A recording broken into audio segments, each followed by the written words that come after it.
Quando o apóstolo João escreveu este texto, já no final do primeiro século, a igreja primitiva estava vivendo os seus dias mais sombrios.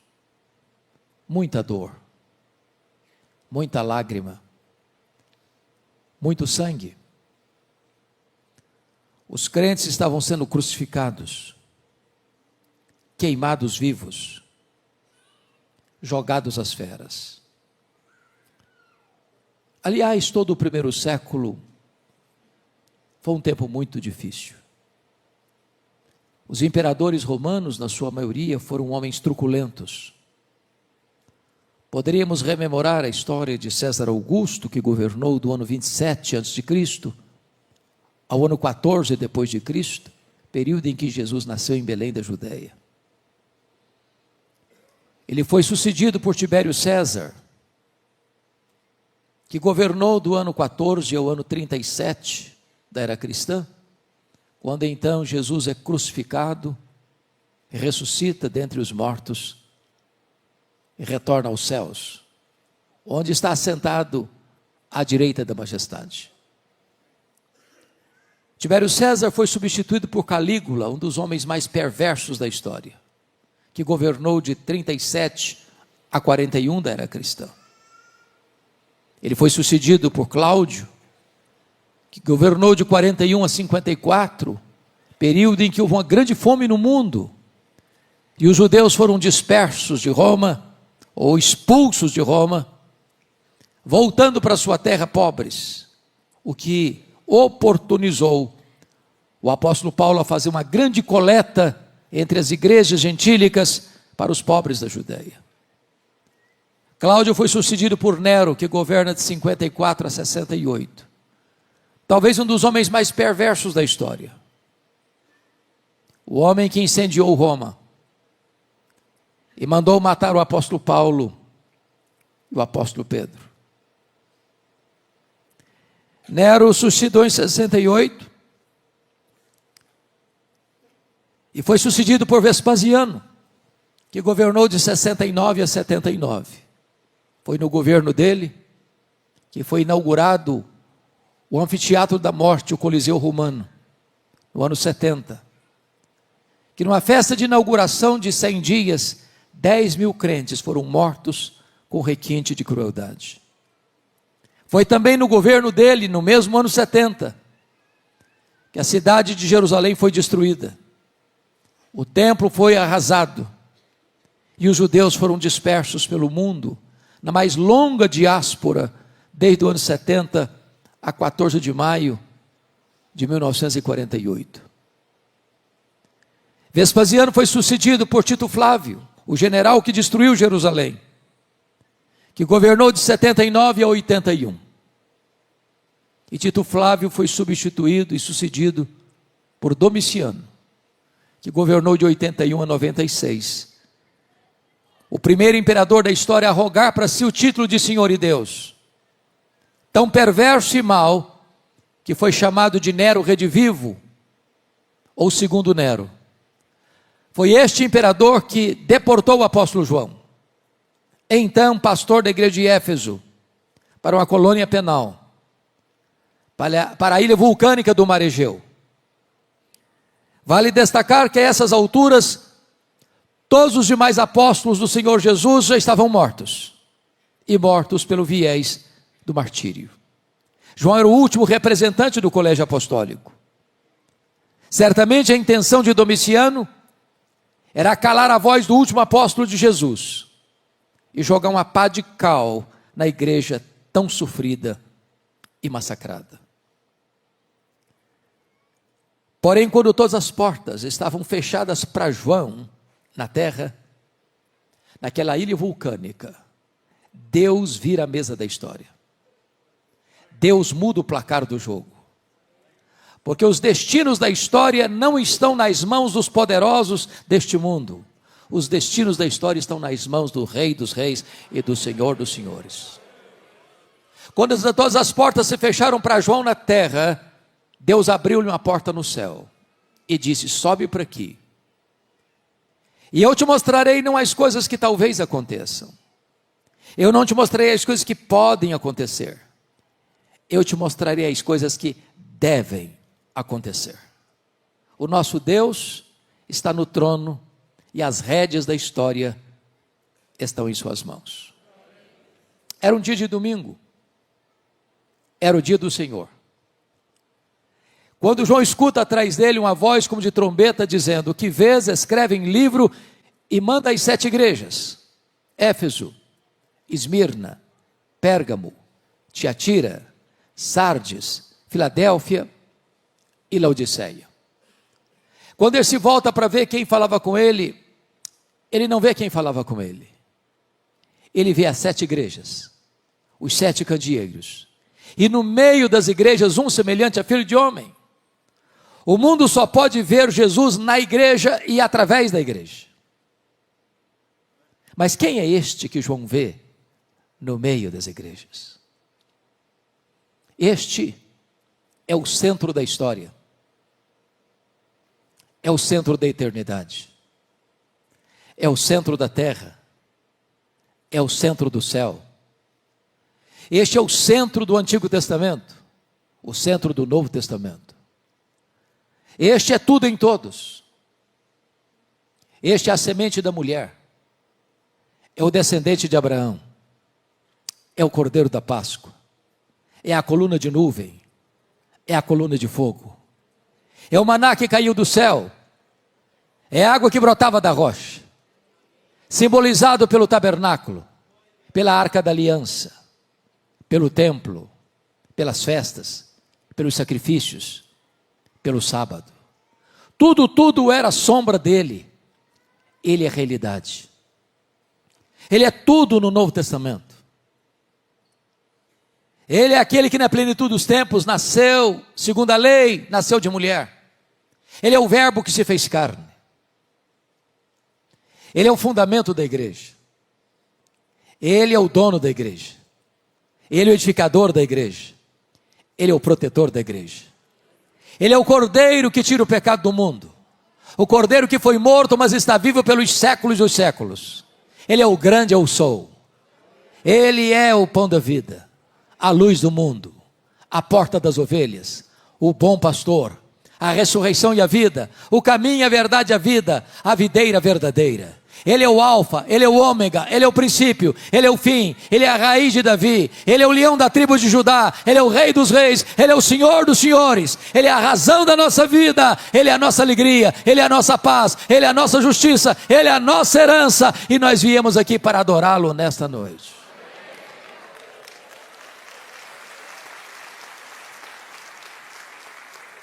Eu gostaria de nesta noite, amados, destacar 3 coisas. Em primeiro lugar, gostaríamos de destacar a grandeza da pessoa de Jesus. Em segundo lugar, destacar a grandeza da obra de Jesus.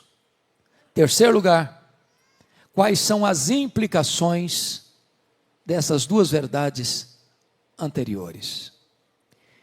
Qual é a descrição que João nos faz no texto da grandeza da pessoa de Jesus? Com a Bíblia aberta comigo, vejamos. Em primeiro lugar, versículo de número 13. E diz: e no meio dos candeeiros, um semelhante a filho de homem.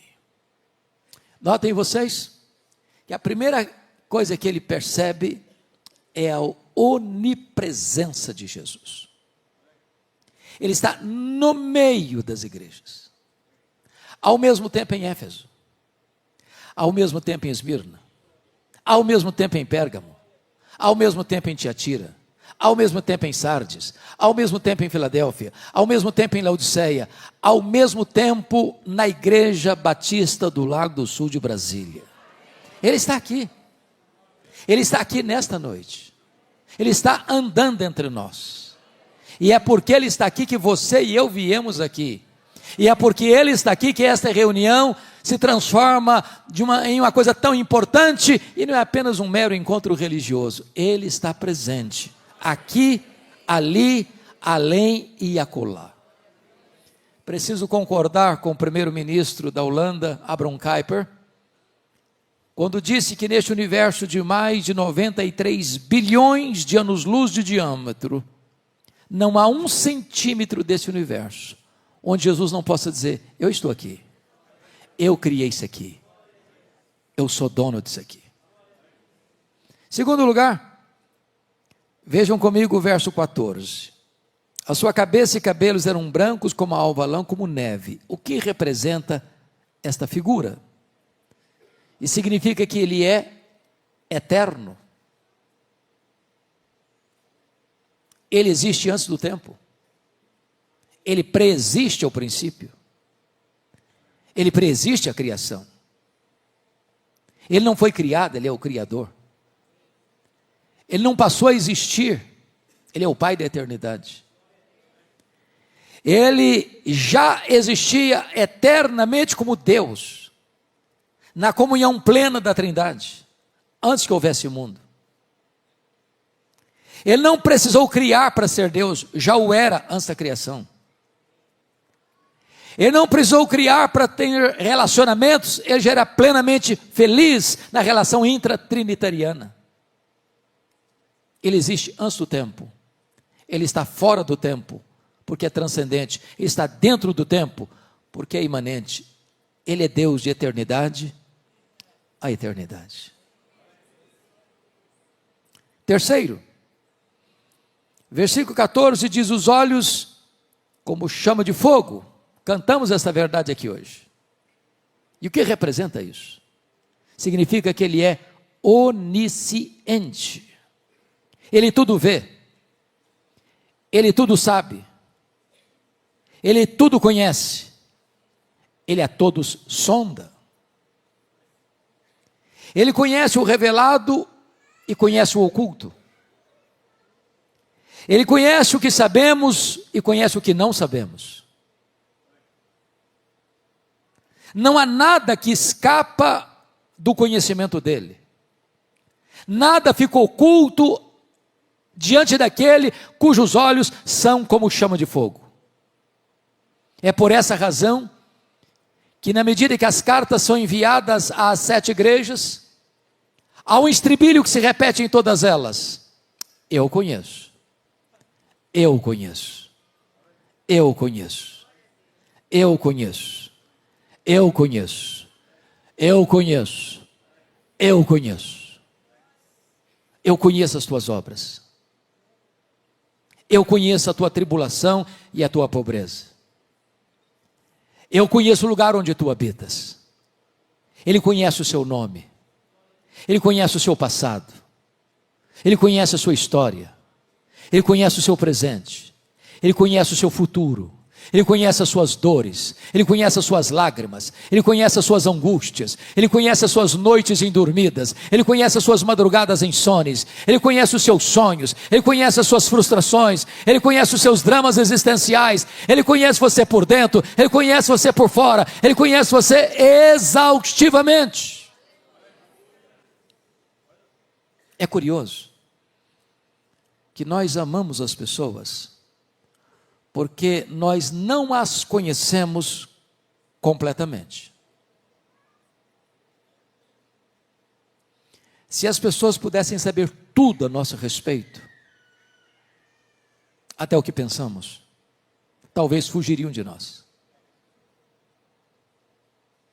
O que é incrível e glorioso é que Jesus nos conhece por completo, por inteiro.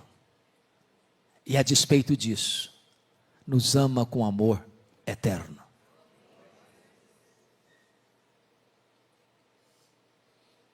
Ainda, notem comigo o versículo 15.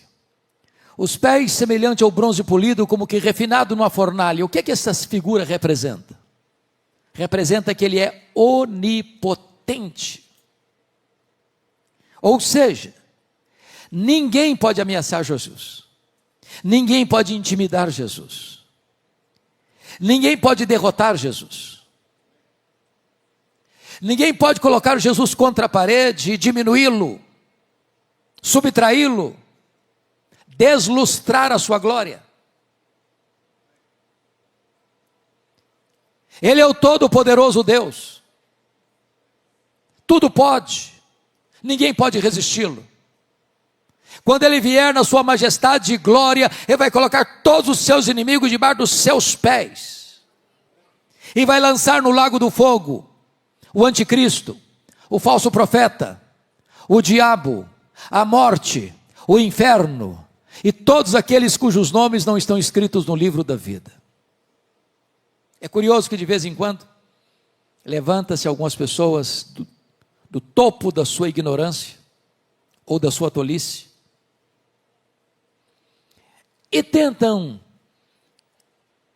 ridicularizar Jesus, como se pudessem derrotá-lo ou diminuí-lo. Mais recentemente, o patrono dos agnósticos da Inglaterra, Richard Dawkins, escreveu um livro ruidoso, Deus, um delírio. Algumas pessoas insensatamente disseram, agora vai desacreditar a Bíblia.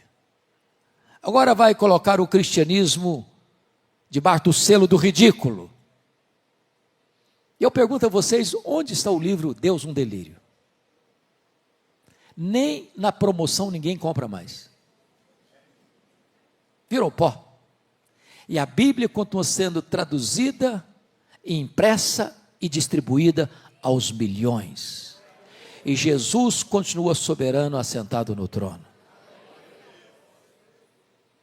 Se notaram, este ano de 2025, a maioria das escolas de samba do Brasil fizeram apologia do diabo, achando com isso que poderiam desgastar Jesus.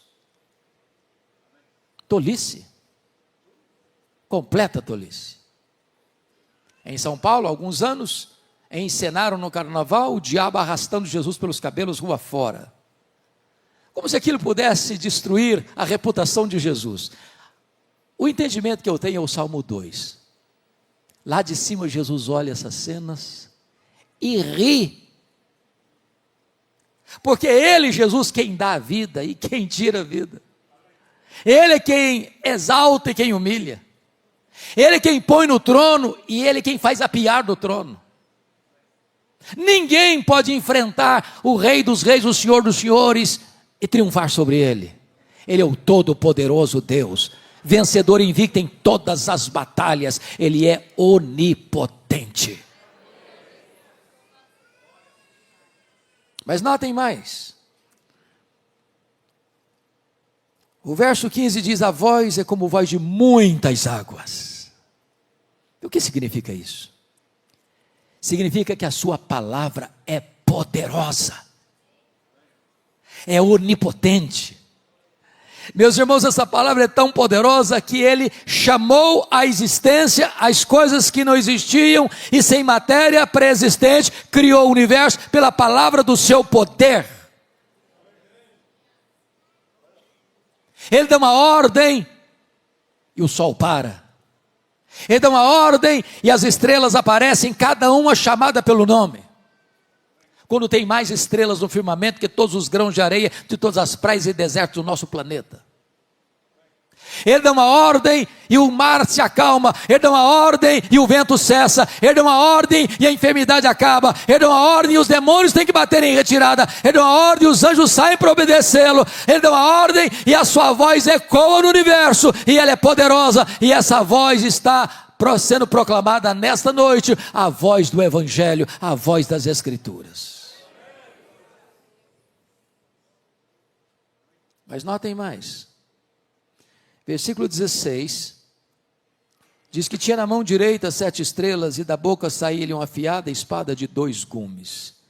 Significa esta figura que ele é o vencedor invicto em todas as batalhas. E notem que às vezes pensamos que essa conflagração final, essa batalha final, será um ajuntamento de nações com armas poderosas, com tanques de guerras, com armas nucleares, com bombas atômicas.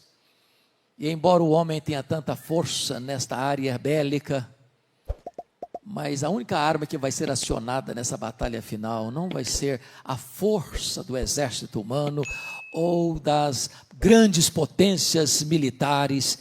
Na verdade, Jesus vem e ele mata o anticristo com o sopro da sua boca, com a manifestação da sua vinda, e não precisa de ajuda do braço da carne, mas ele vai colocar debaixo dos seus pés todos os seus inimigos. Não há como enfrentá-lo e vencê-lo. A vitória dele já está garantida. Mas notem, por gentileza, versículo 16 diz que o seu rosto brilhava como o sol na sua força. Ele é glorioso. O Cristo que João está vendo aqui não é mais aquele Cristo suando sangue, em lágrimas, prostrado com o rosto no chão do Getsemane. O Cristo que João está vendo aqui não é mais aquele Cristo cuspido e esbordoado do sinédrio judaico. O Cristo que João está vendo aqui não é mais aquele Cristo vilipendiado e espancado do pretório romano. O Cristo que João está vendo aqui não é mais aquele Cristo que caminha exangue pelas ruas apinhadas de Jerusalém, sob os apupos e vaias de uma multidão ensandecida. O Cristo que João está vendo aqui não é mais aquele Cristo pregado na cruz, suspenso entre a terra e os céus. O Cristo que João está vendo aqui é o Cristo da glória, cujos cabelos são brancos como a neve, cujos pés são como de bronze polido, como os olhos como chamas de fogo, voz como voz de muitas águas, e o seu rosto brilha como o sol na sua força. Este é o Cristo da glória. Quando você lê as Escrituras, você percebe que todas as pessoas que tiveram uma visão da glória de Cristo, tiveram ou sofreram um profundo impacto.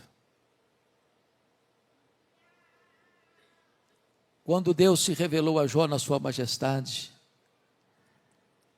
ele disse: meu Deus, eu te conheci só de ouvir.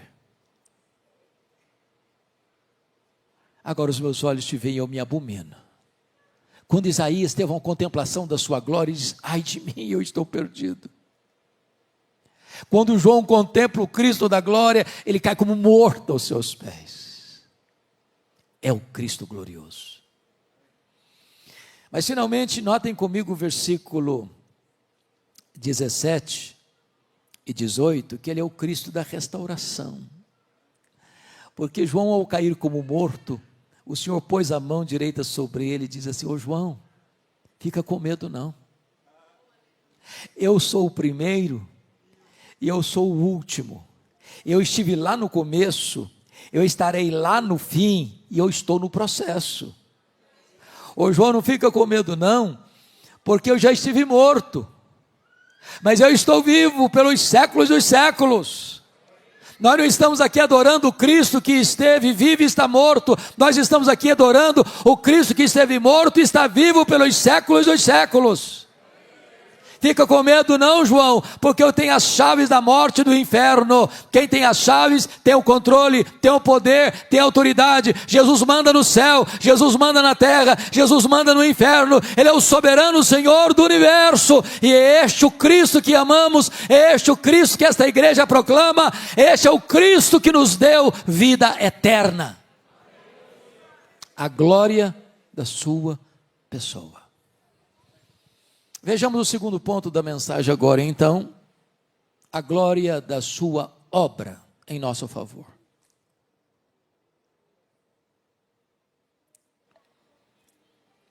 Veja o verso 5, por favor, parte B. Ele começa assim: aquele que nos ama. E o primeiro ponto que eu destaco é este: Jesus ama você. Eu vou repetir porque esta não é uma afirmação simples não. Jesus ama você. Eu não conheço um remédio mais eficaz para curar autoestima achatada e complexo de inferioridade do que esta declaração: Jesus ama você. Os irmãos puritanos da Inglaterra do século 17 perguntavam: achas pouco seres amado por Deus? Não existia céu, não existia terra, não existia galáxias, não existia mundos estelares, não existia anjos, não existia a criação, mas existia você no coração de Jesus. Ele ama você com amor eterno e atrai você para Ele com cordas de amor. Apesar de conhecer você, seus erros, seus pecados, suas mazelas, suas contradições, seus paradoxos, seus deslizes, apesar de me conhecer por dentro e por fora, Ele nos ama com amor eterno. Não há nada que você possa fazer para Jesus amar você mais. Não há nada que você possa fazer para Jesus amar você menos. Ele ama você com amor eterno. Mas notem, Ele não nos ama por quem nós somos. A causa do amor dele por nós não está em nós, está nele mesmo.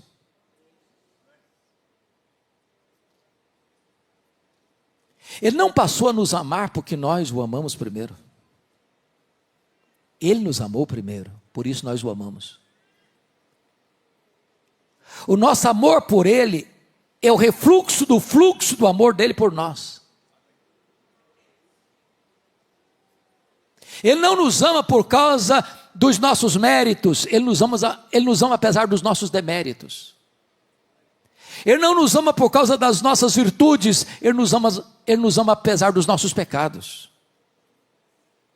O amor dele por nós é abundante, porque é derramado pelo Espírito Santo em nosso coração. O amor dele por nós é imerecido, porque ele nos ama, diz a Escritura, quando nós éramos fracos, ímpios, pecadores e inimigos. O amor dele por nós é provado. Deus prova o seu próprio amor para conosco pelo fato de ter Cristo morrido por nós, sendo nós ainda pecadores. Nunca duvide do amor de Jesus por você. Ele não escreveu nas nuvens com letras de fogo, eu te amo. Ele esculpiu na cruz do Calvário, eu te amo.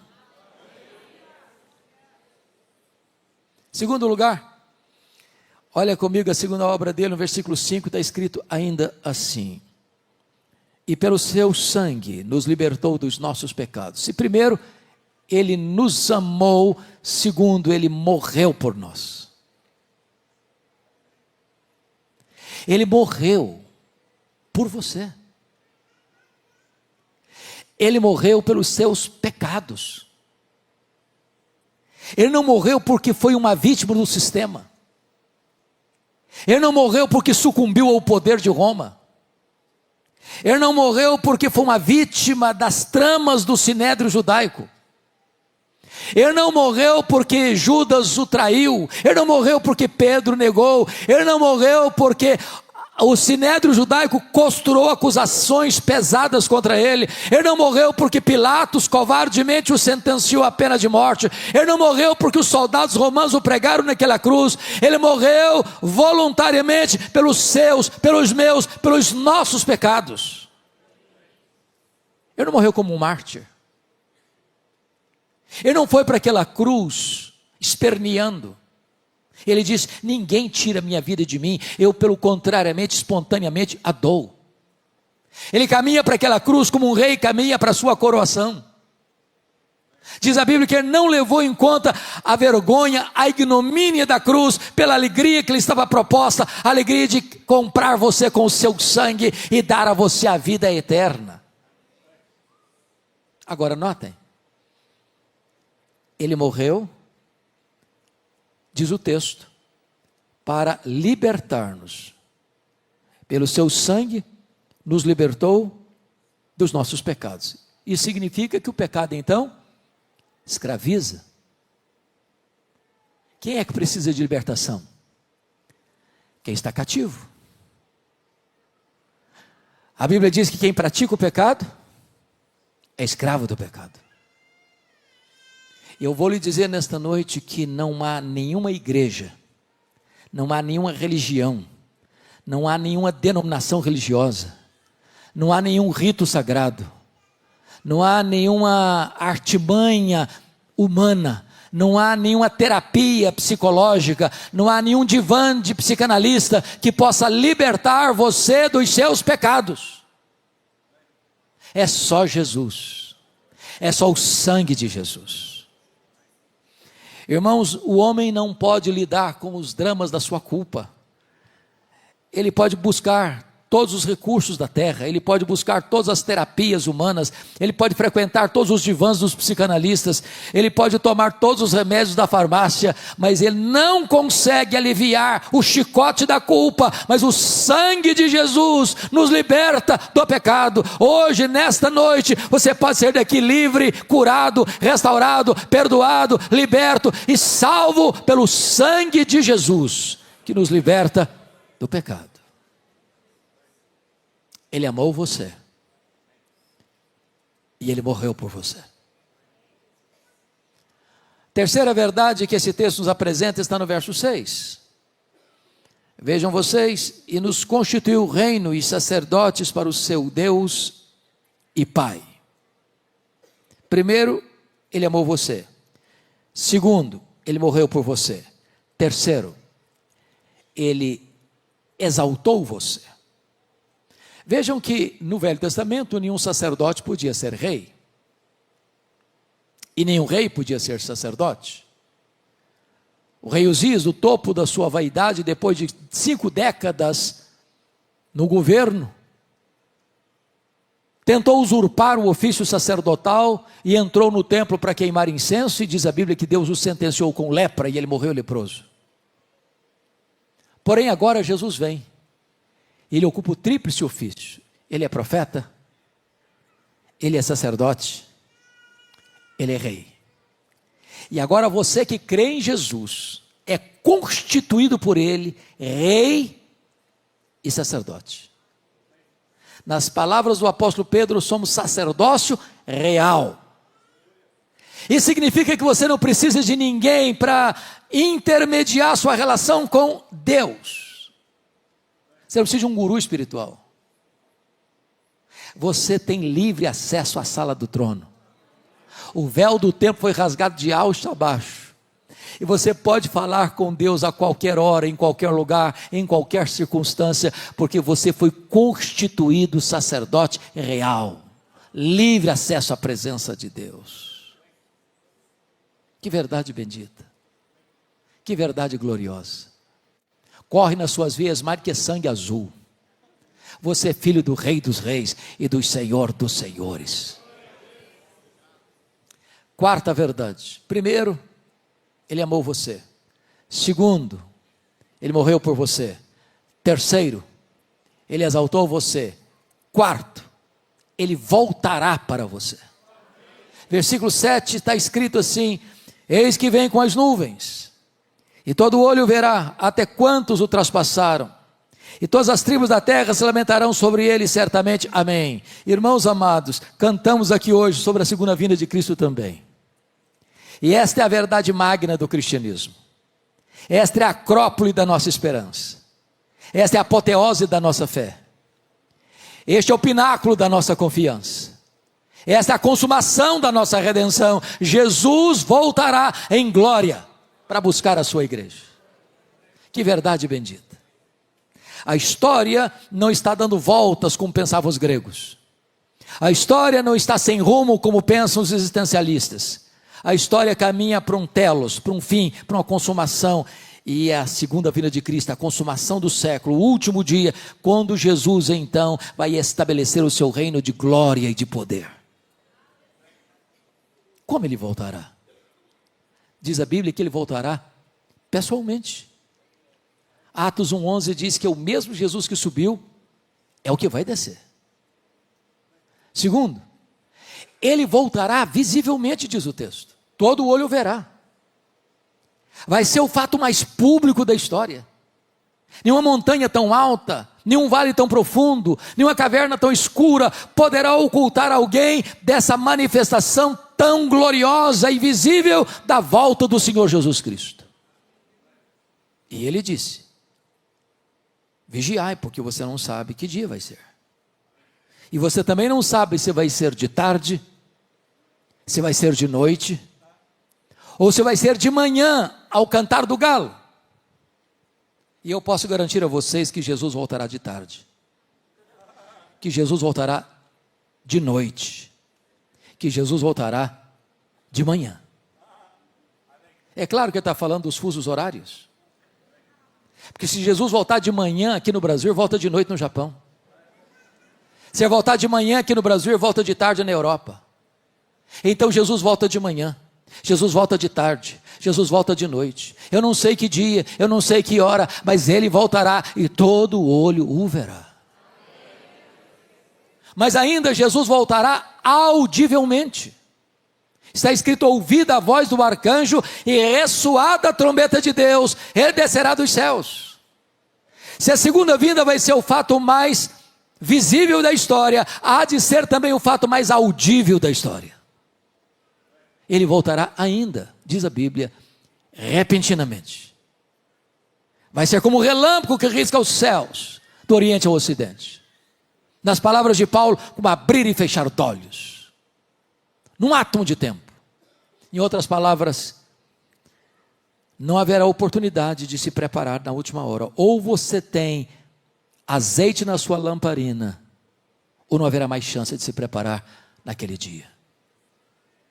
Mas ainda, Jesus voltará inesperadamente.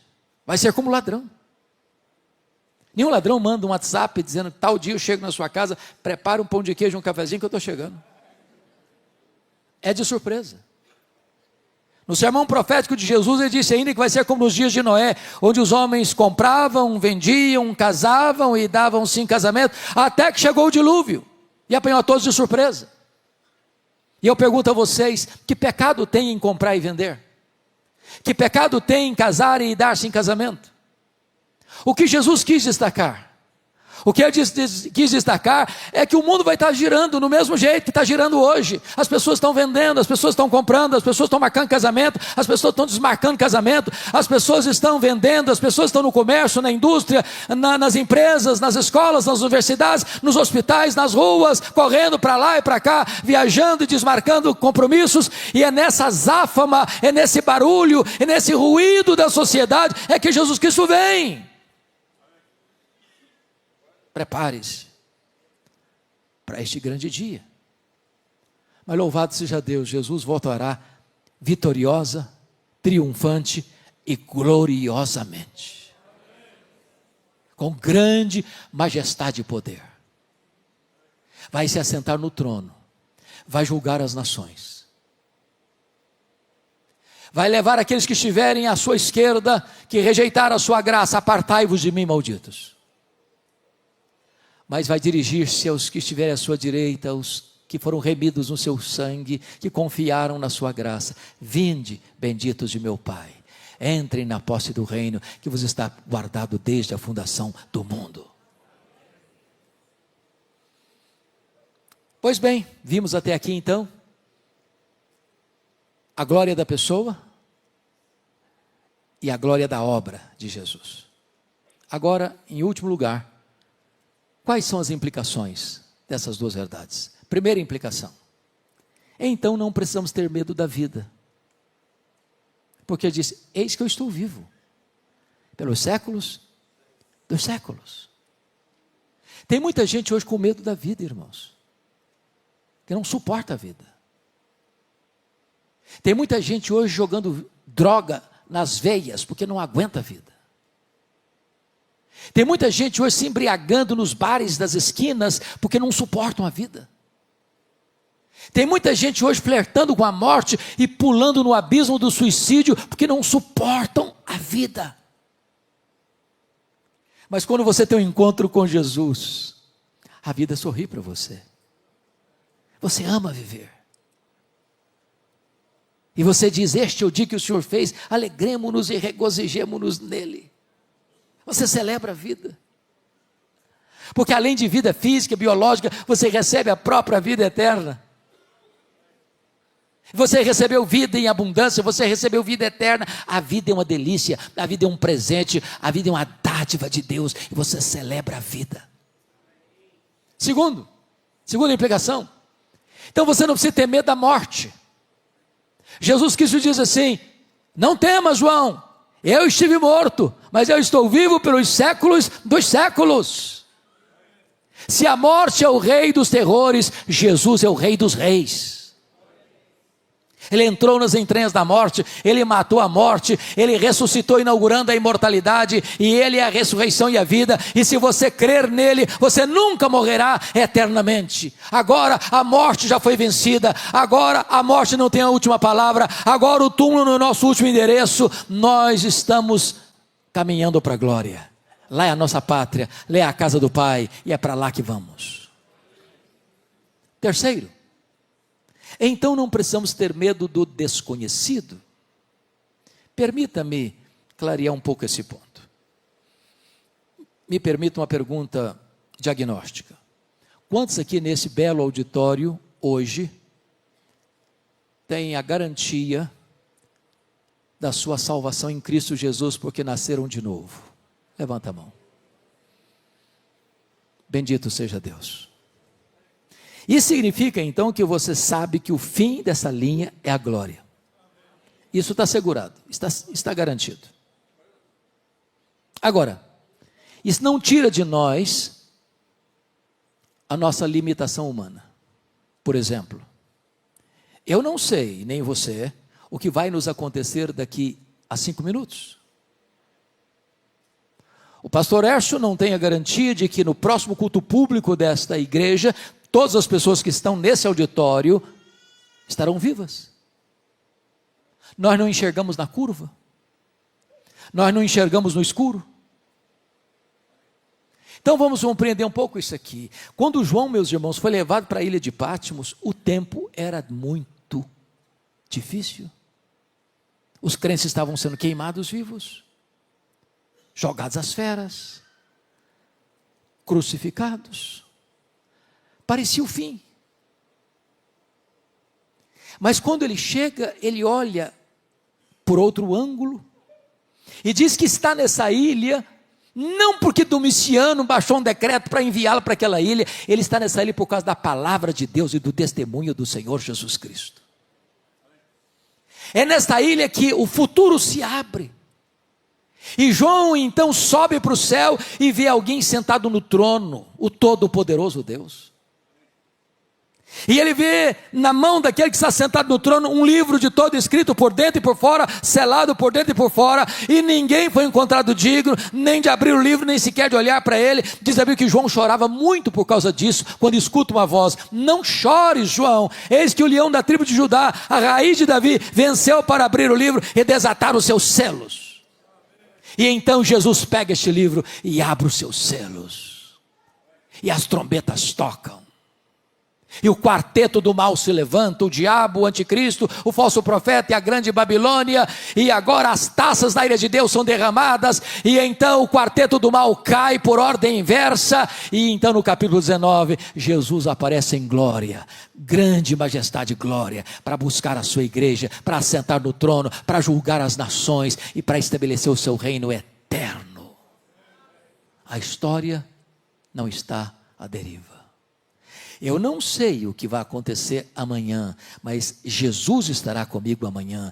Eu não sei o que vai acontecer lá na frente, mas Jesus estará comigo lá na frente. Eu não conheço, mas Ele conhece, e Ele estará conosco todos os dias, até a consumação dos séculos. Finalmente, em quarto lugar, então não preciso ter medo da eternidade. Jesus disse: eis que eu estou vivo pelos séculos dos séculos. Quando os milênios rodarem e rolarem nas dobras do futuro, Jesus estará lá conosco, para sempre e sempre e sempre. Veremos a sua face, o serviremos, deleitaremos-nos nele. Ele vai ser nossa alegria. Nós o conheceremos, sem jamais esgotar o conhecimento dele. E então ele será o nosso prazer, a nossa alegria, a nossa recompensa, a razão da nossa vida, por toda a eternidade.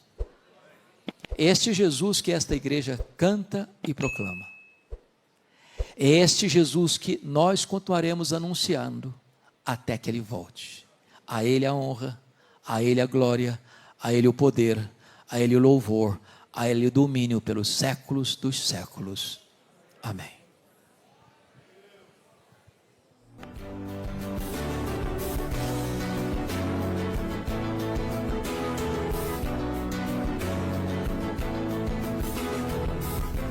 Palavra da Verdade, com Hernandes Dias Lopes.